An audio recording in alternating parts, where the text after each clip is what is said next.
छत्रपति शिवाजी महाराज भारत के इतिहास का एक ऐसा नाम जो किसी भी परिचय का मोहताज नहीं है। एक महान योद्धा जिनकी बहादुरी और जिनका राजनीतिक व प्रशासनिक कौशल ही उनकी पहचान थी। एक ऐसा वीर सम्राट जिन्हें छत्रपति के पद से नवाजा गया। दोस्तों, चाणक्य नीति के अनुसार अगर किसी व्यक्ति में दृढ़ता, बुद्धिमत्ता, नेतृत्व और राजनीति करने की क्षमता हो, इसके साथ ही वो वीर, साहसी, होनहार और एक सच्चा देशभक्त हो, तो इस दुनिया में उसकी फतेह तय है। लेकिन एक ही व्यक्ति में इतने सारे गुणों की कल्पना करना मानो तो असंभव सा प्रतीत होता है। परंतु भारतीय इतिहास के पन्नों का रुख करें तो उसमें एक ऐसे शूरवीर का नाम आता है जिसमें ये सभी गुण मौजूद थे। इस वीर पुरुष ने 16 वर्ष की आयु से ही अपना संघर्ष चालू कर दिया था। इन्होंने अपने अथक प्रयासों से भारत को सामाजिक, आर्थिक और राजनीतिक रूप से सशक्त बनाया, मराठा साम्राज्य की स्थापना की तथा इंडियन नेवी और गोरिल्ला युद्ध शैली का आरंभ किया। इनके जज्बे और रणनीतियों के आगे महान से महान योद्धाओं ने घुटने टेक दिए थे। तो चलिए प्रारंभ करते हैं शिवाजी के प्रारंभिक जीवन की। दोस्तों, शिवाजी का जन्म पुणे स्थित शिवनेरी दुर्ग में 19 फरवरी 1630 को हुआ था। जिस समय शिवाजी का जन्म हुआ उस समय उत्तर प्रदेश में मुगल शासक शाहजहां का शासन था और डेक्कन के अहमदनगर में निजाम शाही, मिर्जापुर में आदिल शाही और गोलकोंडा में कुतुब शाही का राज था। इनके पिता शाहजी भोसले बीजापुर सल्तनत में सेनापति के पद पर तैनात थे और वो वहीं रहा भी करते थे। दरअसल मुगल बीजापुर पीस ट्रीटी के तहत शाहजी भोसले को बीजापुर के साउथ में भेज दिया था। इसके साथ ही उन्हें पुणे की जागीर कलेक्ट करने की अनुमति तो थी, पर वहां रहने की नहीं थी। इसलिए उन्होंने पूना की जागीर अपनी पत्नी जीजाबाई और पुत्र शिवाजी के नाम कर दिया था। खैर, उस समय शिवाजी महाराज काफी छोटे थे, इसलिए उनकी जगह पर उनके दादाजी कोंडादेव जागीर कलेक्ट करते थे। शाहजी भोसले के ना रहने पर दादाजी ने ही एक अच्छे अभिभावक की तरह शिवाजी का लालन पालन किया, उन्हें राजनीतिक और प्रशासनिक शिक्षा दी। इसके साथ ही शिवाजी को बुनियादी युद्ध तकनीकी जैसे घुड़सवारी, निशानेबाजी व तलवारबाजी का भी ज्ञान दिया। शिवाजी बचपन से ही अपनी माता के प्रति काफी समर्पित थे। उनकी माता जीजाबाई बहुत ही धार्मिक प्रवृत्ति की थी। शिवाजी महाराज गुरु रामदास से धार्मिक रूप से प्रभावित थे, जिन्होंने उन्हें अपनी मातृभूमि पर गर्व करना सिखाया था। 17वीं शताब्दी के शुरुआत में नए योद्धा वर्ग मराठों का उदय हुआ, जब पुना जिले में भोसले परिवार को सैन्य के साथ साथ अहमदनगर साम्राज्य का राजनीतिक लाभ मिला था। भोसले ने अपनी सेनाओं में बड़ी संख्या में मराठा सरदारों और सैनिकों की भर्ती की थी, जिसके कारण उनकी सेना में बहुत अच्छे लड़ाके सैनिक हो गए थे। उस समय बीजापुर का राज्य आपसी संघर्ष तथा विदेशी आक्रमण काल के दौर से गुजर रहा था। ऐसे साम्राज्य के सुल्तान की सेवा करने के बदले उन्होंने मावलों को बीजापुर के खिलाफ संगठित करने लगे। मावल प्रदेश पश्चिम घाट से जुड़ा हुआ है और कोई 150 किलोमीटर लंबा और 30 किलोमीटर चौड़ा है। वे संघर्षपूर्ण जीवन व्यतीत करने के कारण कुशल योद्धा माने जाते हैं। इस प्रदेश में मराठा और सभी जातियों के लोग रहते हैं। शिवाजी महाराज इन सभी जातियों के लोगों को लेकर मावलों का नाम देकर सभी को संगठित किया और उनसे संपर्क कर उनके प्रदेश से परिचित हो गए। मावल युवकों को लाकर उन्होंने दुर्ग निर्माण का कार्य आरंभ कर दिया था। मावलों का सहयोग शिवाजी महाराज के लिए बाद में उतना ही महत्वपूर्ण साबित हुआ जितना शेर शाह सूरी के लिए अफगान का साथ था। उस समय बीजापुर आपसी संघर्ष तथा मुगलों के आक्रमण से परेशान था। बीजापुर के सुल्तान आदिल शाह ने बहुत से दुर्गों को अपनी सेना हटाकर उन्हें स्थानीय शासकों और सामंतों के हाथ में सौंप दिया था। जब आदिल शाह बीमार पड़ा तो बीजापुर में अराजकता फैल गई और शिवाजी महाराज ने अवसर का लाभ उठाकर बीजापुर में प्रवेश का निर्णय लिया। शिवाजी महाराज ने इसके बाद के दिनों में बीजापुर के दुर्गों पर अधिकार करने की नीति अपनाई, जिसमें सबसे पहला दुर्ग था रोहिदेश्वर का दुर्ग।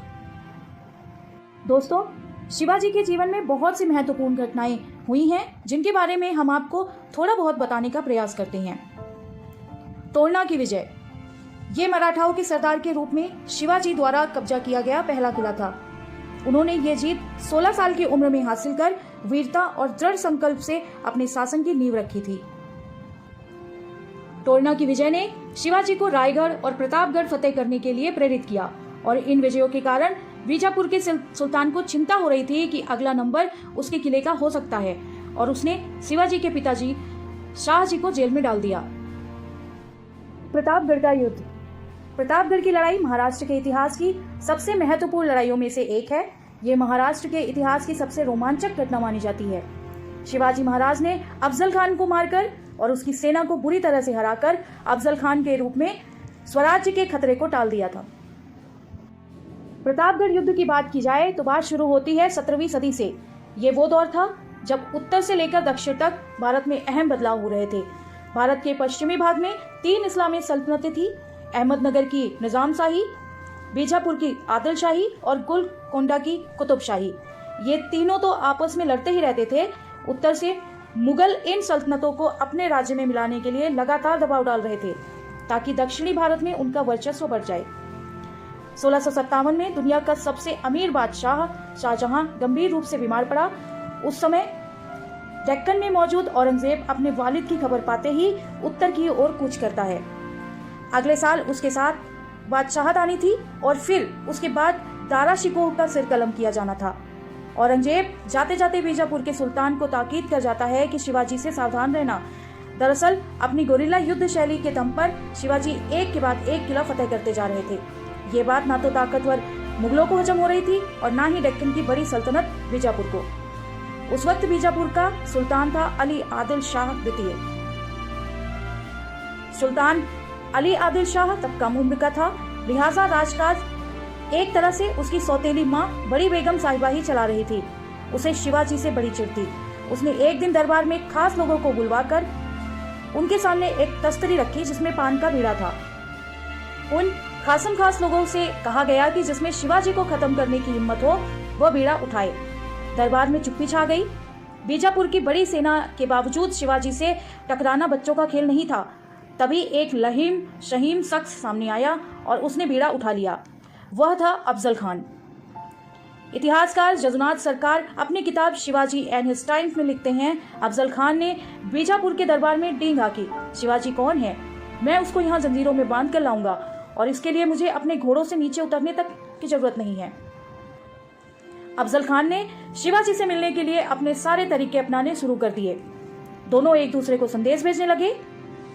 आखिरकार 10 नवंबर 1659 को दोनों की मुलाकात होना तय हो पाया। ये मुलाकात कैसी होगी इसकी भी शर्तें तय की गई। अफजल खान की पालकी के साथ 2 या 3 सैनिक ही आएंगे और हथियार भी लाने की इजाजत होगी। शिवाजी भी इसी तरह सैनिकों के साथ आएंगे। कवींद्र परमानंद अपनी किताब श्री शिव भारत में लिखते हैं कि उस दिन शिवाजी ने सफेद रंग का जामा पहना था। उनके मुकुट के नीचे एक लोहे की टोपी छिपी हुई थी। उनके पास एक तेज कटार बिछवा थी जो उनकी दाहिनी आस्तीन में छिपी थी। उनके बाएं हाथ में छिपा था वाघनख। उनके साथ उनके 2 विश्वस्त सैनिक जीवा महाला और संभाजी कावजी थे। अफजल से मिलने के कुछ दिन पहले ही शिवाजी ने अपने सैनिकों के साथ एक योजना बना ली थी। उन्होंने सैनिकों को आदेश दिया कि वो पास के जंगलों में छिप जाएं और खामोश और सावधान रहें। अगर अफजल खान से उनकी मुलाकात विफल होती है तो वो बिगुल बजाने का आदेश देंगे और इशारा मिलते ही सब अफजल खान के सैनिकों पर टूट पड़ना। खैर इधर अफजल खान भी कम चालाक नहीं था। उसने अपने साथ 1000 सैनिक लिए और प्रतापगढ़ की ओर चल दिया। शिवाजी के दूत पंताजी पंत बोकिल ने उससे कहा, अगर शिवाजी ने इतने सैनिक देखे तो वो फिर उससे नहीं मिलेंगे और फिर कभी मुलाकात होना संभव नहीं है। अफजल खान के दिमाग में ये बात घर कर गई। उसने अपने सभी सैनिकों को रुकने का हुक्म दे दिया। 10 हथियारबंद सैनिक साथ लेकर शिवाजी से मिलने के लिए आगे बढ़ गया। अब आगे की कहानी जदुनाथ सरकार से सुनिए। जदुनाथ लिखते हैं कि अफजल खान ने शिवाजी को देखते ही उन्हें गले लगाने के लिए अपनी बाहें फैला दी। जैसे ही दोनों गले मिले शिवाजी अचानक परेशान हो गए क्योंकि अफजल खान ने अचानक उनके गले को अपनी बाहों में जकड़ लिया और कटार से उन पर हमला किया। ये सब अचानक हुआ लेकिन शिवाजी ने बहुत तेजी से प्रतिक्रिया दी। अफजल खान की कमर को जकड़ लिया और उसके पेट में अपना बाघ नख भोंक दिया। अपने दाहिने हाथ से उन्होंने अफजल पर अपने बिछुए से प्रहार किया। अफजल खान ने चिल्लाकर कहा कि इसने मुझ पर हमला किया है, इसे फौरन मार डालो। वाघनख एक ऐसा खंजर था जिसके आगे का हिस्सा बेहद नुकीला, जो देखने में बाघ के नाखूनों की तरह लगता है। साथ ही इसमें 2 रिंग भी लगे हुए हैं जिसकी मदद से इसे शिवाजी ने पहना था। अफजल खान को मार गिराया। इस हमले के बाद सबसे पहले मदद के लिए अफजल का दूत कुलकर्णी आगे आया, लेकिन अगले ही पल अफजल के साथ आए 2 सैनिकों में से एक सईद बंदा ने शिवाजी पर हमला किया तो शिवाजी के साथ आए जीवा महाला ने उसे मार डाला। अब यहाँ कुछ लोग दावा करते हैं कि शिवाजी ने अपनी तलवार से अफजल खां का सिर तन से जुदा कर दिया। वहीं कुछ दावा करते हैं कि अफजल के अंगरक्षक उसको पालकी में ले जाने लगे, तब शिवाजी के सैनिकों ने उसका पीछा किया और पालकी उठाने वालों के पैर काट दिए। फिर उसके बाद अफजल खान को भी मार डाला। इस हमले में अफजल का भतीजा रहीम खां भी मारा गया। शिवाजी ने बिगुल बजा दिया। जंगलों में छिपे हुए शिवाजी के सैनिक बाहर निकल आए। अफजल खान के सैनिक भौचक्के रह गए। उन्हें चारों तरफ से घेर लिया। इस जंग में 3000 सैनिक मारे गए। वध के बाद शिवाजी महाराज उसका सिर माँ जीजाबाई के पास ले गए। माँ ने शिवाजी से कहा कि अफजल खान से हमारी दुश्मनी थी, लेकिन उसकी मौत के साथ ही अब दुश्मनी भी खत्म हो गई है। जिसके बाद शिवाजी ने अफजल खान के शव का पूरा सम्मान के साथ मुस्लिम परंपरा के साथ अंतिम संस्कार किया। ये लड़ाई महाराष्ट्र के इतिहास की सबसे रोमांचक घटना मानी जाती है। कोंडाना किले की विजय। यह किला नीलकंठ राव के नियंत्रण में था। इसको जीतने के लिए मराठा शासक शिवाजी के कमांडर तानाजी मालुसरे और जयसिंह प्रथम के किला रक्षक उदयभान राठौर के बीच युद्ध हुआ था।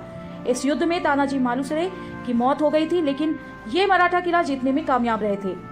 इन्हें तानाजी मालुसरे के ऊपर एक फिल्म भी बनी है जो सुपर हिट भी हुई है। शिवाजी का राज्याभिषेक।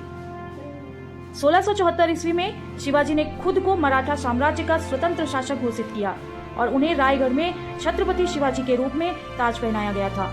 उनका राज्याभिषेक मुगल सल्तनत के लिए चुनौती बन गया था। राज्याभिषेक के बाद उन्हें हैदवा धर्मोधर का यानी हिंदू धर्म के रक्षक का खिताब मिला था। ये ताजपोशी लोगों को भूराजस्व इकट्ठा करने और कर लगाने का वैध अधिकार देती है। छत्रपति शिवाजी महाराज ने अपनी अनुशासित सेना एवं सुसंगठित प्रशासनिक इकाइयों की सहायता से एक योग्य और प्रगतिशील प्रशासन प्रदान किया। शिवाजी का प्रशासन। शिवाजी का प्रशासन काफी हद तक डेक्कन प्रशासनिक प्रथाओं से प्रभावित था। उन्होंने 8 मंत्रियों को नियुक्त किया, जिन्हें अस्त्र प्रधान कहा गया था, जो उन्हें प्रशासनिक मामलों में सहायता प्रदान करते थे। उनके शासन में अन्य पद थे, जैसे कि पेशवा। ये सबसे महत्वपूर्ण मंत्री थे जो वित्त और सामान्य प्रशासन की देखभाल करते थे। सेनापति, ये मराठा प्रमुखों में से एक थे। ये काफी सम्मानीय पद था। मजूमदार, ये अकाउंटेंट होते थे। सुरनवीस या चटनीस अपने पत्राचार से राजा की सहायता करते थे। दबीर, ये समारोह के व्यवस्थापक थे और विदेशी मामलों से निपटने में राजा की मदद करते थे। न्यायाधीश और पंडित राव, ये न्याय और धार्मिक अनुदान के प्रभारी थे। मुगलों से संघर्ष। दोस्तों, उत्तर भारत में बादशाह बनने की होड़ खत्म होने के बाद औरंगजेब का ध्यान दक्षिण की तरफ गया। वो शिवाजी की बढ़ती प्रभुता से परिचित था और उसने शिवाजी पर नियंत्रण रखने के उद्देश्य से अपने मामा शाइस्ता खां को दक्षिण का सूबेदार नियुक्त किया। शाइस्ता खां अपने 1.5 लाख फौज लेकर सुपन और चाकन के दुर्ग पर अधिकार कर पूना पहुंच गया। उसने 3 साल तक मावल में लूटमार की। एक रात शिवाजी ने अपने 350 मामलों के साथ उन पर हमला कर दिया।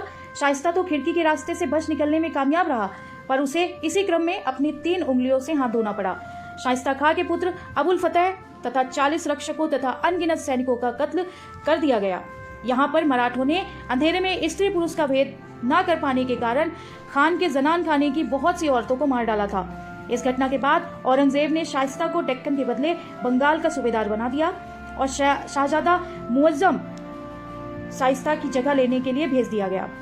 दोस्तों, इस जीत से शिवाजी की प्रतिष्ठा में वृद्धि हुई। 6 साल शाइस्ता खान ने अपनी 1.5 लाख फौज के साथ राजा शिवाजी का पूरा मुल्क जलाकर तबाह कर दिया था। इसलिए उसका हर्जाना वसूल करने के लिए शिवाजी ने मुगल क्षेत्रों में लूटपाट मचाना आरंभ कर दिया। सूरत में शिवाजी बस बड़े व्यापारियों के साथ लूटपाट करते थे, आम आदमी को उन्होंने नहीं लूटा। सूरत में शिवाजी की लूट से खिन्न होकर औरंगजेब ने राजा जय सिंह द्वारा शिवाजी पर आक्रमण करवाया। इस युद्ध में शिवाजी की हानि होने लगी तो हार की संभावना को देखते हुए शिवाजी ने संधि का प्रस्ताव भेजा। इस संधि के मुताबिक शिवाजी 23 दुर्ग मुगलों को दे देंगे और इस तरह उनके पास केवल 12 दुर्ग ही बचेंगे। इस 23 दुर्गों के होने वाली आमदनी 4 लाख हुण सालाना थी। बालाघाट और कोंकण क्षेत्र शिवाजी को मिले, पर उन्हें इसके लिए 13 किस्तों में 40 लाख हुण अदा करने होंगे। शिवाजी स्वयं औरंगजेब के दरबार में होने से मुक्त रहेंगे, पर उनके पुत्र संभाजी को मुगल दरबार में खिदमत करनी होगी। बीजापुर के खिलाफ शिवाजी मुगलों का साथ देंगे। शिवाजी का आगरा में आमंत्रण और पलायन। दोस्तों, शिवाजी को आगरा बुलाया गया, जहां उन्हें लगा कि उन्हें उचित सम्मान नहीं मिल रहा है। इसके विरोध में उन्होंने अपना रोष बड़े दरबार में दिखाया और औरंगजेब पर विश्वासघात का आरोप लगाया। औरंगजेब इससे क्षुब्ध हुआ और उसने शिवाजी और उनके पुत्र संभाजी को नजरबंद कर दिया और उन पर 5000 सैनिकों के पहरे लगा दिए। कुछ ही दिनों बाद शिवाजी को मार डालने का इरादा था औरंगजेब का, लेकिन अपने अदम्य साहस और युक्ति के साथ शिवाजी और संभाजी दोनों ही जेल से भागने में सफल रहे। संभाजी को मथुरा में एक विश्वासी ब्राह्मण के यहाँ छोड़कर शिवाजी महाराज बनारस से होते हुए पुरी से होते हुए सकुशल राजगढ़ पहुंच गए। इससे मराठों को नवजीवन सा मिल गया। औरंगजेब ने जय सिंह पर शक करते हुए उसकी हत्या विष देकर करवा दी। इसके बाद जसवंत सिंह द्वारा पहल करने के बाद शिवाजी ने मुगलों के साथ दूसरी बार संधि की। औरंगजेब ने शिवाजी को राजा की मान्यता दी। दोस्तों, शिवाजी के वैवाहिक जीवन की अगर बात की जाए तो शिवाजी का विवाह सन 14 मई 1640 में सई भोसले के साथ लाल महल पुणे में हुआ था। सई भोसले शिवाजी की पहली और प्रमुख पत्नी थी। वह अपने पति के उत्तराधिकारी संभाजी की मां थी। शिवाजी ने कुल 8 विवाह किए थे। वैवाहिक राजनीति के जरिए उन्होंने सभी मराठा सरदारों को एक छत के नीचे लाने में सफलता प्राप्त की थी। कैसे हुआ शिवाजी महाराज का निधन? शिवाजी के निधन को लेकर लंबे अरसे से इतिहासकारों में भ्रम की स्थिति रही है। एक वर्ग मानता है कि उन्हें जहर दिया गया, जबकि एक वर्ग कहता है कि मृत्यु स्वाभाविक थी। दोस्तों, शिवाजी की मृत्यु 3 अप्रैल 1680 के दिन रायगढ़ फोर्ट में हो गई थी। उनके निधन को लेकर इतिहासकारों में मतभेद है और उन्होंने लिखा है कि उन्हें साजिश के तहत जहर दिया गया था। इसके बाद उनकी हालत बिगड़ती गई, उन्हें खून की पेचिश शुरू हुई, फिर उन्हें बचाया नहीं जा सका। ऐसा कहा जाता है कि शिवाजी को उनकी ही कुछ मंत्रियों ने साजिश के तहत जहर दिया था। इसमें शिवाजी की एक पत्नी सोयराबाई की संलिप्तता भी बताई जाती है। वो चाहती थी कि गद्दी पर शिवाजी के बड़े पुत्र संभाजी की जगह उनका बेटा राजा राम बैठे। हालांकि राजा राम की उम्र उस समय महज 10 साल थी। शिवाजी की स्वाभाविक मृत्यु की बात करने वाले इतिहासकारों के अनुसार शायद उन्हें टाइफाइड हो गया था। इस कारण वो आखिरी के 3 दिनों में तेज बुखार से पीड़ित थे। उन्हें खून की उल्टियां भी हुई थी। शिवाजी की मृत्यु के 3 साल पहले से ही वो बीमार चल रहे थे। दोस्तों, इस प्रकार शिवाजी की जीवनी से स्पष्ट है कि वे न केवल एक कुशल सेनापति, एक कुशल रणनीतिकार और एक चतुर कूटनीतिज्ञ थे, बल्कि एक कट्टर देशभक्त भी थे। उन्होंने अपनी मातृभूमि की रक्षा के लिए औरंगजेब जैसे बड़े मुगल शासक से भी दुश्मनी की थी। दोस्तों, शिवाजी के बारे में हमने जो भी आपको इस वीडियो में बताया है वो उनके जीवनी का एक छोटा सा हिस्सा मात्र है। शिवाजी के जीवन की व्याख्या कर पाना इतना आसान नहीं है। उनके जीवन की जितनी सराहना की जाए उतनी कम ही लगेगी। हमने बस एक छोटा सा प्रयास किया है। आपको हमारा ये प्रयास कैसा लगा? शिवाजी के बारे में आप क्या कहना चाहेंगे? कमेंट सेक्शन में जरूर बताएं।